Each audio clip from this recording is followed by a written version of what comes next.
Hola. Hey. Zanina. Lunglon ko from Zai Paul ten music video release na kun kan mang dona. Ala ma hle ka daru le chan ve hi kan tran dona thleng ma hle ka. An dai huna hian. Kan nei dona ni.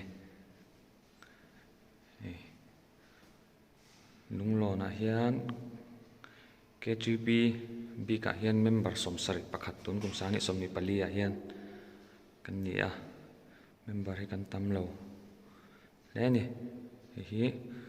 hola ni a ha ta hian kan build to pastor i zaina kan music video min release sak tu tur po lo thleng to hai thleng ma wang khop mai nikina music te min release sak zo to nu ban lama e tin zo na te po kan nei ang che ta hian projector den zaina hin ka kan tum ve a endona ni tran chau na ro chan da ri chin dawa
lu zelang zu de tha te te lu zel ru le a pui te nei no pang te po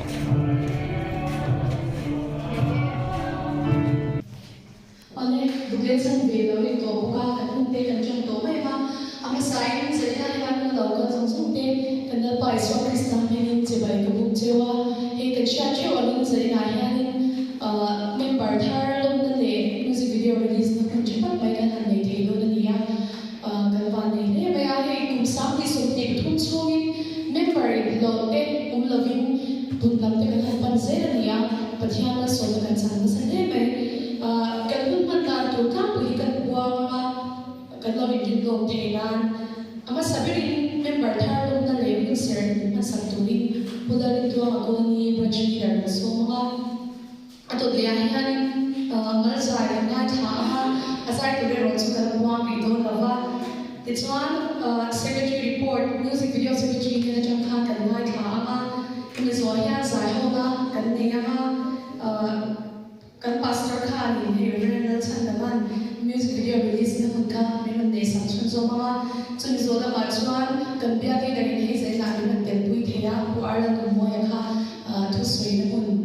nei tu kha no win ring sira chun zo cha sa ho na hun ten ne na kan te kan te to mai do na e zai na ya kun re ka kan mang do la wa ten kan sui lo chu e he ka program kan man zo ya ni group in khana tur kha kan nei group in khana hun kha kan nei do ni kha e lo chuna tai na refreshment tu tak po kha hon do na tu ma kha ho lo tu re ni ma saberin member thar lo na le mun ser na sam tu rin pu la rin tu ha ko ni so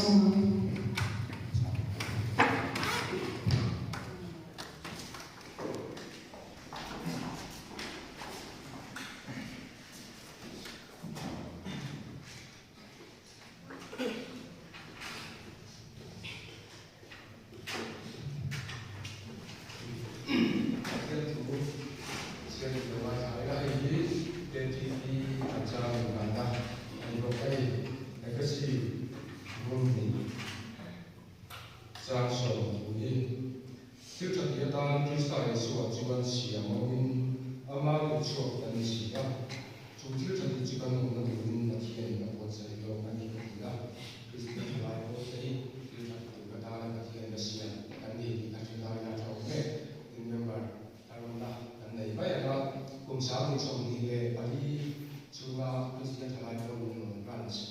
akan member tanah di besok kan untuk menggunakan dokumen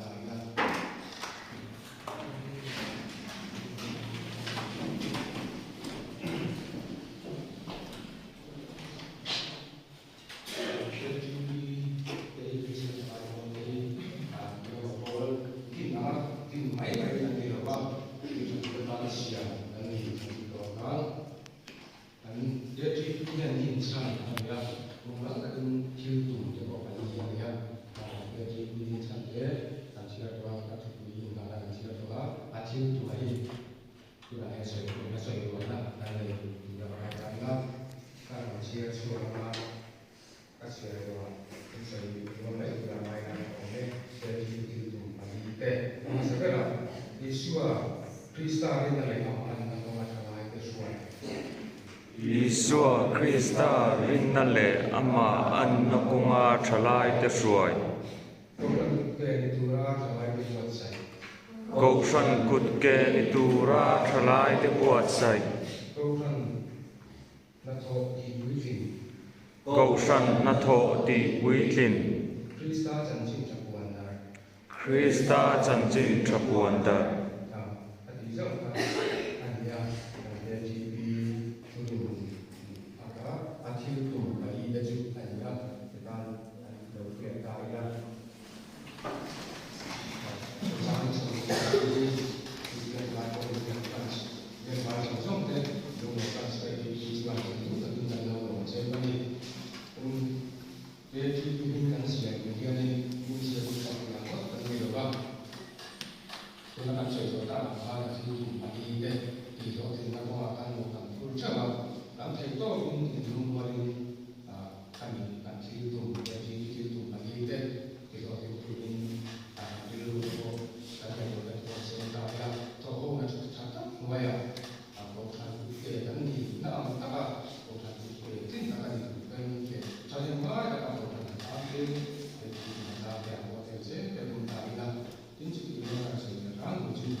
music video sub committee lama kan chairman tha ni na chen thot maya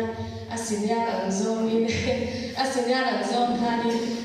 he ho na ya ni han za ye thela tia he ke ma ni ma ta kisa kan zam che thei lu te ka ni ka khor dur maya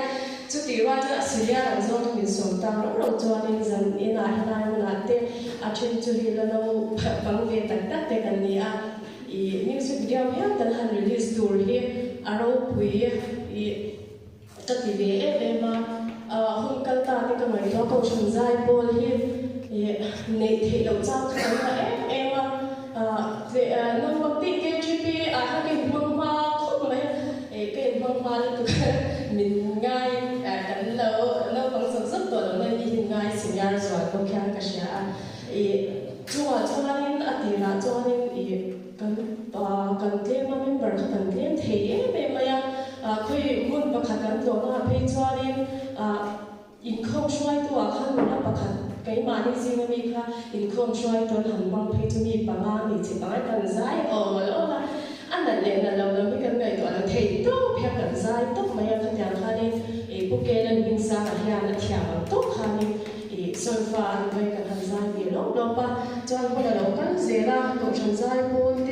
ใจตัวกันเราปะกันเนี่ยเที่ยวเราเสียละก็เชื่อส่วนเราจะคุมสร้างนี่เลย ส่วนปลีส่วนบางว่าชาวบ้านเวียนค่ะจังหวัดนั้นยังเวียนเขียงเตียนเนี่ยเบียร์ที่ตีน่าจะก่อชั้นใจพวกในตัวเราไม่ติดค่ะหลายที่หินมันเสียไปรอบรอบจีน่ะจังจุดมีผู้ชายส่วนกันมาเต็มมากันส่วนเราว่าไม่ทันการช่วยตัวเองค่ะกันในเราเวียนจีน่ะที่จังหวัดจ้าเนี่ยตัวไม่ตะกี้ลงบอลนี่ที่เช่นพวกเกลเรมเซียมาจ้างมาเรียมีส่วนเนี่ยส่วนตัวเกมที่มีมันในบุจีน่ะข้างแต่ขันรู้เองนี่ก็เสีย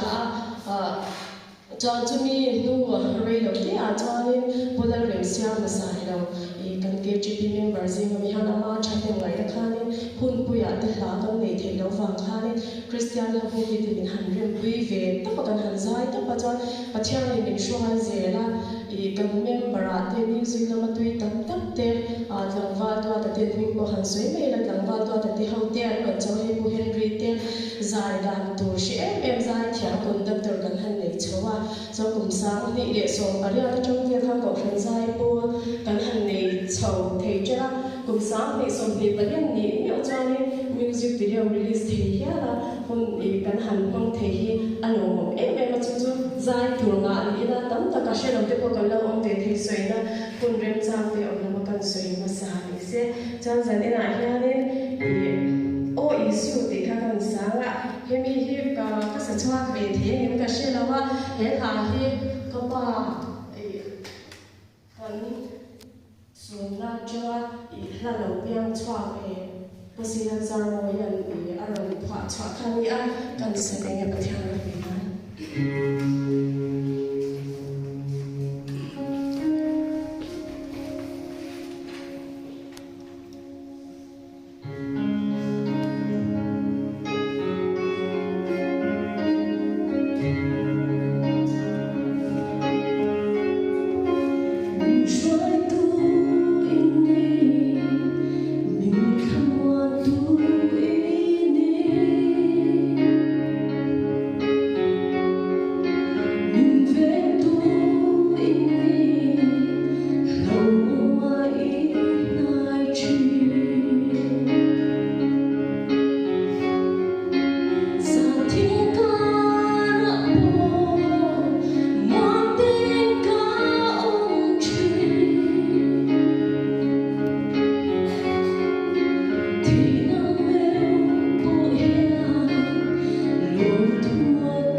cần trong thân in đi rệt thấy để in ngã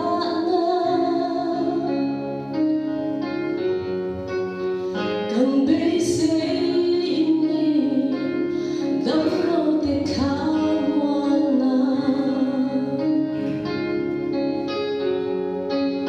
sung lệ bay đến lệ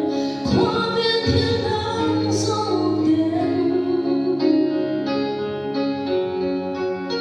ông già ông lũ hea nâng già lâu lăng truy al lũ cất ta rất toan tung nằm bên bên al lũ cất ta Ale, ang sa ini sa KGP member third along na ko ang sa iPhone music video release ng program ko tura local song te si kai kan bu fe chewa ti choin he PR shoi tu te kan soma sarin hi KGP khom sa ma sa te dia kan brand money brand la mata kan poi te te ya ma sa beer leader ngan te pui te ya without in suppression film se la share sa ani singa ko yan mo thu an so ya choin kan music video hi an so chho mu tan me la kan bia tu pastor yan min release success hi kan rilwa ama change kan lo mai to tu ber ngai so khat phe choin in khom kan record thin booking la ma yan in tatte le lo je ka kan music video kan bia tu pastor yan min release success ya ti hi kan je ka sini trong số này kan jor wa ko ka tha le choin ya pastor de man sana kan committee kan bia chok chi takin kan bia akun check tak ka ra zani na hai min ti lo thin sak thei lo na me kan lo de me choin ko khan zai pol yang takin ko khan wi te no tong te nu le pa te ki ka kan pa te me kan han wa lo thu kan soi ma sa ka ti choin china kan sa kan program te ta lu tu lo boka report kin chang de kin han te tai la a chome kan ril ro a lan so tan han te tawin han pe don ta na chome music video hi siam ve ni se ti ro so la hi han se no so ta ra china kan kan kha ta tho kan ti ma choni zai ko te ko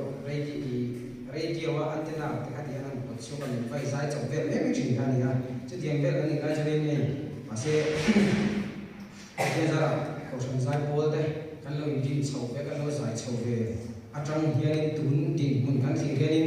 ke ma ni ro ro kan o te ai rual mo in kan tha ve to riam ken sia ke ma ni ani chu mi dang zai po te chu kan chu kham lo kum ti khat te ra le choin a thein pasal te ne nga a thein lu pui te an ne nga ta choin lu pui pasal te kan ya fa te kan ni choin ti tu sam tu ang takin ko ran zai po lo ma te ko kan tel thei to lo me ya kan zai po to lo me ti te ril ro a lo lam wa ro ra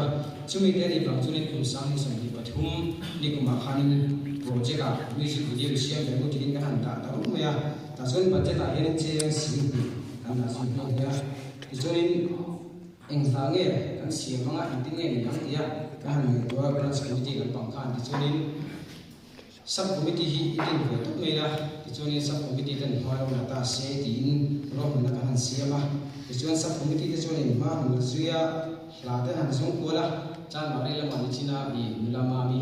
zai chen ta me na sui pa ma ri ma thau kha kan ba ti boya la te ini yem ti te kan ti bin po sak te ate ba dia amai ro su ti kan ni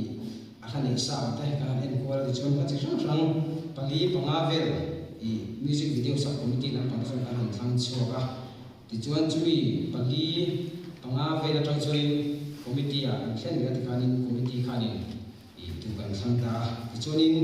i kan tu khan i kan la lo sak to sa bial ko ni vera chama sa to mai chen ni vera ni kan su vai khat chu ka sa vai ka ria chumi a chuin chu ta kan sak to sa lom tla ron bol na ti hi committee chuin chapter ni ka ria chu music video ta kan thang ta ti chuanin ama ai thiam chiang ai so tu khanin kan han zir chho ve ya ama za ko ni kan zir lai la zir pan lo te an lo ong ve bo ni kha kan han zir thar chho le mo ba ti chuanin August ni som pali sam ni som pathum khan zana khanin war chan ku ina recording kan ne ya ti chuanin recording ni sa record tu te to me ho an apu chan sa ti me ta ma recording ni tu pa ga ri ne din sa tu ri nalam pam thila bangin azim de wang me ya I la po kan aro ti chok the lo ni ti chuanin September ni thum zana khanin miron thon lam na ti chuanin committee group ate kan posa kan ngai thla an social de lai de du khop lo lai de kan nia ti chuanin siam tha le ni se de kan tia amai ro chu September thla te ni be wal tha aro nia ma la sum the ni ba chuanin be wal tha kan ma so chia October tha ka ti te la ma presbytery la thila lo on lia tin atha to lama chimpian mi tram tha ta kan bang le te kai program de la te ma bang khanin tu thu samin music video sub committee la pang ko kan che chho thei la ba ti chuanin November tha kan chuang kai do ra semin kan ko ta dewa ti chuanin ni riak sa na khanin kami la recording ka tu la sam che ma se music video shoot na jana kan thi thobe kan dia ni riak sa na khan bi ka music video chu ka ve ka na kan shoot da ti chuanin rawa ti tel do ka ti tel do kin an pronga chuanin November ni som ka jana khanin tu sam de ulai te chu soprano an mani ina kan ka chila chuanin recording te kan ni thale zandar song pani le da kan ka ve khanin kan hotai nga sia chuan recording te kan nei thale a ti chuanin music video te bi in lu chu kan ti dewa ti chuanin thegret la ta ko su le la kan dia thegret la ni som ni ba November khanin kan su da ti chuanin video te kan siam so ba kan edit so ba December release mai the kanin be sia amai ro chu video la kan en ho le phota ti chuanin kan thu sang mai da ta anom ve ya ti chuanin kan siam thadona ma se khun kha che to sia committee kan ko le ha ti chuanin man mo lo le la kum sam ni som pathuma kan project ma ni sera man mo lo le la ke chi member ta zirna wa le na wa hun dang om song song te an lo ho lai Christmas le thar ron turan lo ho lai nin we kha chu shi le me mu kan ti ti chuanin December ni som ni pakwa khanin hatim ken pa sa kom zo la shooting te kan le ya ti chuanin nei zaina kum sam ni som ni pali KGP khom zan hun ha sapera release na hun kan nong thei da bishing in lamina kan dun dan chuanin ni kum lama ti fel fek te kha kan du vewa amai ro che thia tu ba ya pathian na hun ta ba zaina yanin release ti thei ta ni ka sia music video sub committee te ko kan nom le a ti chuanin kha music video lo ka chau dan chuanin ta ti chuanin long the soi tu ri te ba zong ti te ai kan soi fek seng long the soi tu ri ta ba kan soi tai la ama sapera chuanin music video kan le thina ta na tam na tha te christian na tha te ke chi member tak tak te min tu pathian na long thu an soi ma sapera tai la ti chuanin ta le chuan hemi kan music video kan hla long track on bon na pho tu puti zone sa kuma sa chima ko long thu ba an soya tin zai pon mo ba song song te yan fa ko ka tia chumi khame chon recording le mo video shoot amo kan tia chok chil te ten ve ka an tai khia chok ma in khom ba na ka post chopa chhui khom ba na an suda che tiang ga chu dia engma phun no na le engma soi ko yong le me thu ta kin na ba china khang khanin ya KTV azai pon mem pa te zong zong te chuma khanin long thu kan soi ko ka chuanin ko han chu ko ate sponsor ni bom tak tak po anom chewa asamon tha kan tia mai ro chu sponsor ka kan la vek talem lova ma sei bom tam tak kan awa kanin chuma po kan long thu kan soya ama ro chu pulian siam ti chu ko ro chuan sponsor po ni chia win an tia sung le pa ya so ni pa ya kan no mo ma ta ni sung le pa ya no pa ni chu pa chuma po long thu kan soi po ka ti chuanin team campus te chu china kan soi khanin kan an no nga an principal te kan bia thal takin kan tu na tak mai man te min bem ti saka ani chunga chuan kan lo me po ka ti chuanin apoi mo mai video ber in siam sak tu kangwan che su pek lua tai na ma chu chua hian video te a thom vekin in siam saka achima ko kan nom le a chu ti rol ro join music video sub committee te hian in a long thu soina an pek be sim sim kan duwa ma a chua tho ta sila kangwan che su pek lua chua ta sila join music video treasure kan in di long thu soina engma tham chu le lo nai an be sim sim ma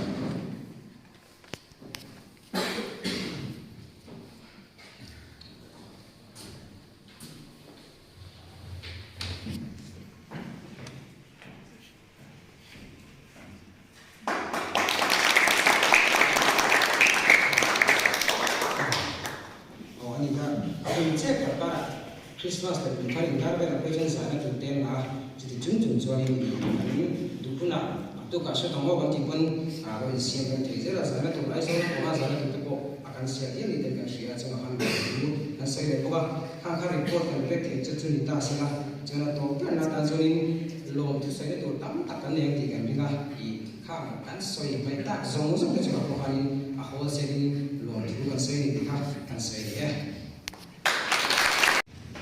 itu mau kan ni, okey. Tapi soalan nak kubel ni kata pokoknya kalau kalau kau mai. Lunglon kau kan saya Paul deh music video siap tura itu orang ni le impact nak aku pui katia, angai nom katia secretary na orang suika. Sebab soal alom katia patian malah soalnya yang itu orang nak lalpat fort ngai lo Indonesia. Pathian tuin ani chuan music video release tura min song hi lom kati a thu sei ngal tur te ani o ka katia min ron release sak theng em man ti o ka ti mat khan ya wena ram hara bi thi ka huya than mo la ka kal lo me ang se na dum lo na program ka ne sia ka the in buat se ka kan tum dewa ma se chu ti ke nem chu lo mai le dewa ron kal deuh tok khan sia than mo ka kal lo pha le alo se le chuan lunglon ko ran sai pol chat wang lai taka deal to pastora kan om the hi van nei kai tie ema kan nu pa phei chuan lunglon ko ran sai pol hi thiam kan tie em chewa kan bial chu ko ran sai pol a chuan in thiam ber kan dia kan bial le da luang wal to lu pa hian min lo ka thiam sela ko ran nam tan po hian thina bial to pastor kania ka va vel na po hian lunglon ko ran sai pol in thiam kan ti ber chewa sang ni le song le pret malama chuan zai pol in nei hlei thei lo thin ani chu member te tlem wang te pol ania ma tu na ero chuan sang ni song pret du lama changa chiara kum li kum ma na vela bial chunga ko kan san pol thiam ber in ni pathian fuaina ani chu ti ron chu omani mana sifa pro pastor ko lain buban ko krana chuan dulai ko an tam ma tu na ero chuan an tam vak lo khatia bun lai kha on ve ni tin lunglon ko kan sai pol in chat wang lai bera pastor ka ron mi ka van nei ka ti rualin chithar ko kana ero chuan mana chun ke chipin om china tuna chuan an om le mi lowa chithar ko kana chuan ka van duai ka ti le thei mai thei ko ka khatia kha om ve a le chu kan sei pasa du ani le pathian tu ka siara na chuan a music video kami this kan tu car so ga kan release don dia lalpa chu fakru kan pathian faka sai hi achasi ha chu an nuamin fakia omre ani amen le ran ken so sela ka release tu ka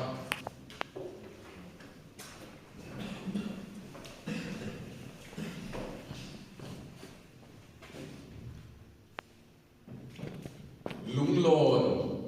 ko kan sai bol music video pasat per hi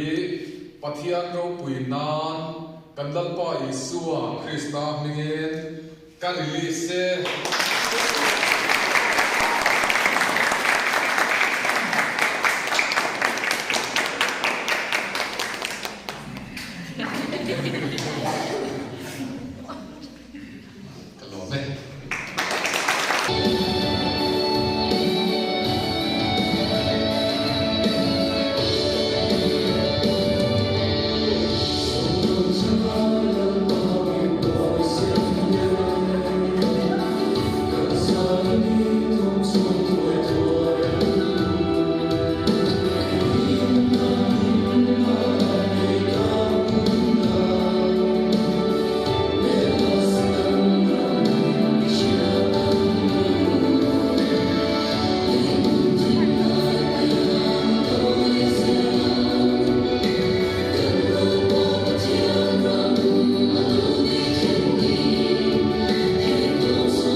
hết nhiều hơn cả ông thì cái hiện sinh sẽ ra cái gì đó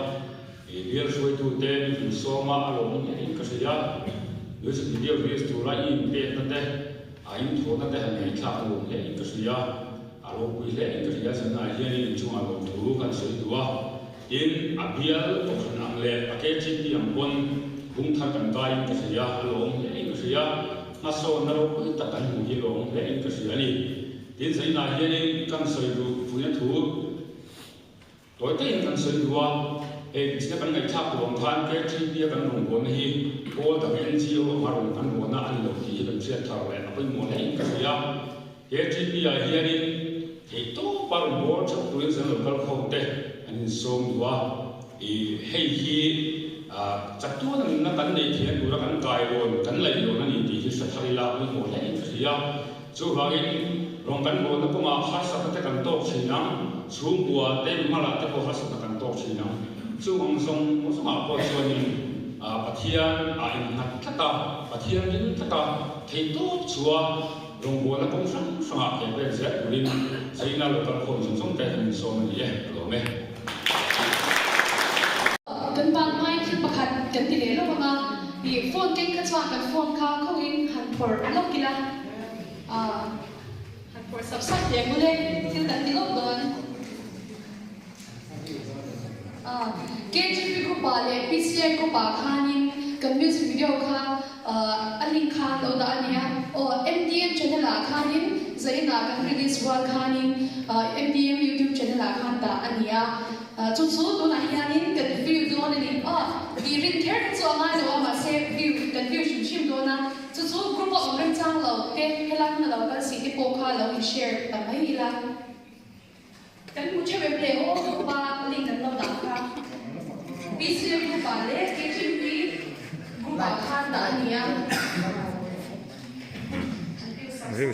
sắp đồ này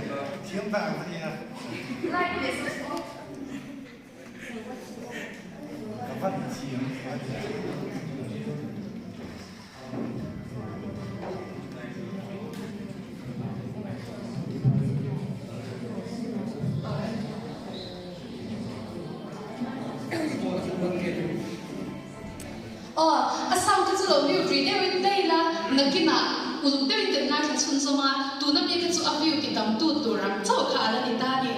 chuan chu mi chun chuan kan lo view chung khan kan view chwa lo ka chuan view kha lo in share lo balam ti kha lo sia i view chung khan lo in view share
lok i kan pastor i kan bial tu pastor i hi kan music video enge amu dan dikha kan zot film du tat enge zan na min release saka kan music video kha enge amu da nakha music video kha atsam ka katia adu ko ngai ko le po khan kan bial sunga e brothers KTP ama music video in release thei hi ama saber ni ka fia kalom ne ma ten câu chuyện giải phẫu thì những cái năng suất thấp để khá hiện câu chuyện cái tia thì ăn lá ăn mua ya music video ka buan du ma hei enge hun sang shooting ka om bak lo thom no in thak bak ko ka om lo wa a Christian noi a Catholic noi hoi kan văn lom lu tu ke lo ka hei kan branch leader branch leader hi nge kan music video hian ani hian best part asa report a khana lang lowa he Zaipola khan khami chok tur khan music video sub committee khan dinga member te ka tu tenge an ni ti kan hremi alo maya khang kha ngatinge report kan pek lo chan kha an lo mang hil pal te po thil ni thei nia chen chumi kara chuan he hian tunge conductora tu tenge ti te kha khang te kha akal chodan te kan lo shman talo kha chu eng po lo ni ta se enge kan music video hi enge kan be seidan eng tin nge MDM channel a kan da kan shato a chu enge ngày đàn te kan nem enge viewer te kan nei tam thei mel ten ring em ti te kha viewer sam ta chuan kan sa thang lo zai ka rin nai chang ta a music video ko moi na ti ka ring pha pa ai na chuak na la lo ko mai ke ma consider ni da zo ko music video sub committee te chuwa ka soi lo mo ta ni ko mai le kan lo me man nama thing pui te kan in ho le a ai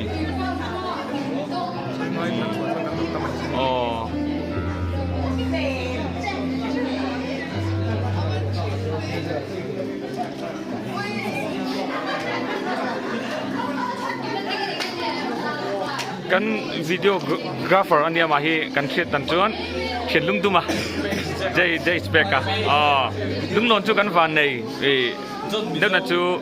praise on te kan này ya cho này kan celebrities te sing ami dan di pokok ni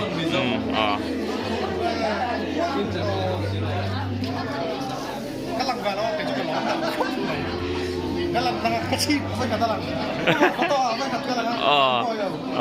an sab don kono ko ka ni ke ba hi ha ka le ni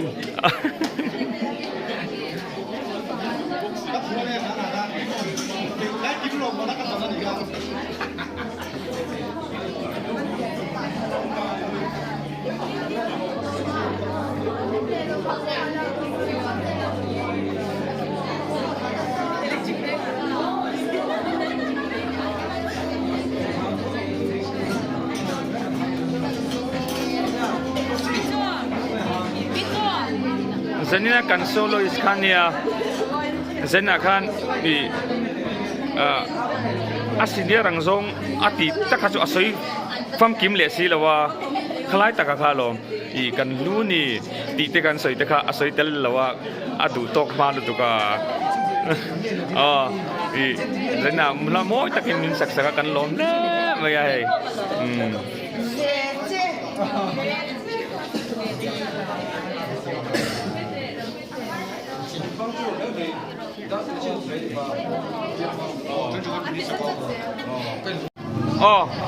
kan kok thon upa vi vanal theta ni kan kok thon siak tu ania zena music video kok thon sai pol dengan release na mi ron tel puya enge kan music video min mudan min soi sakra kan trip te se sai pol ina music video hial kan han siam te hi aron pui alo mong pat kitak zet ani alle kan lo me Sorry, som ni pun ni terang. hey mizawai dol kan threnga ni kum hasa ani chu sang ni som hi pa hi ani chu ami ka hei lungnong ko sana hian ani po an pa puzara timayang ni forest lama hian han don thokwan on oma ngai hi music video zana release na an don kala an nu pa in min mu kan music video mu dan toy tai min sai sak ban chim sek chu Nye music video hi siam hau tak ja hi tem ve ta chu wang in a portion ang zong phei chuan tin hau tak tak ani a mishing pakhat mai ni lawa mishing tam tak a tin in pek na le zai khom ani wang hian in ha le mo he mi ma shoi tu te anin pek na chang ka ti a min ba sen na chang ka zo ka zo ni a lo ting hen ke sha ngwa cha tu te na pathan ma so ba le mo te no kuin na lam hu be se ni ale kan lom tu ke kan host khania he nula bi joy kan branch hian kan finance ni chuan I zo na tlem te kan music video am hu ve dan thim kan zo tanga chumi ba ka chon soi du anei chuan soi tu bo lengang ole kan la kha a cha ka amoi ke tia ve ning buka chan video watch ba ai ya cha ka sha cha ke ma bi ka zin kha ne to bai khati na nia ka sam na ku kha ka lo tong swal ma ya a ko de khan chi ko oi lo zo ve la ka se swal ka ke ma ka lo in dress swala finance treasurer te ka lo in ti ni o ma finance secretary to zo ale kan lo me